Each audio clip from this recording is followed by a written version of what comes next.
Health news మీకోసం.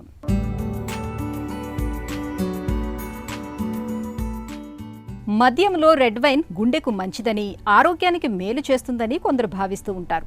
అయితే ఆ వాదన తప్పని ఒక తాజా పరిశోధన చెబుతోంది. రెడ్ వైన్, వైట్ వైన్ తాగే వారిలో క్యాన్సర్ ముప్పు ఒకేలా ఉందని అమెరికాలోని బ్రౌన్ విశ్వవిద్యాలయానికి చెందిన పరిశోధకులు పేర్కొంటున్నారు. పరిశోధనలో భాగంగా శాస్త్రవేత్తలు 42 అధ్యయనాల్లో వెల్లడైన డేటాను విశ్లేషించారు.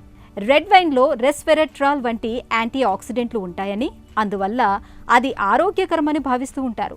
అయితే ఈ పానీయం క్యాన్సర్ ముప్పును తగ్గిస్తుందని చెప్పడానికి గట్టి ఆధారాలేమీ లభించలేదని పరిశోధకులు పేర్కొంటున్నారు.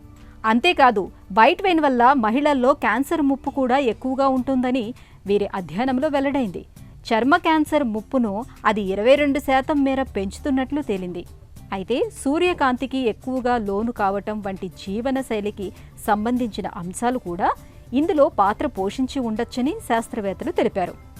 నిత్యం తాగే ప్రతి గ్లాస్ రెడ్ వైన్కు 5% చొప్పున క్యాన్సర్ ముప్పు పెరగొచ్చని పరిశోధకులు పేర్కొంటున్నారు. ఈ లెక్కన మద్యం ఏ రూపంలో ఉన్నా ముప్పు పొంచి ఉంటుందని అర్థమవుతుందని వారు తెలిపారు.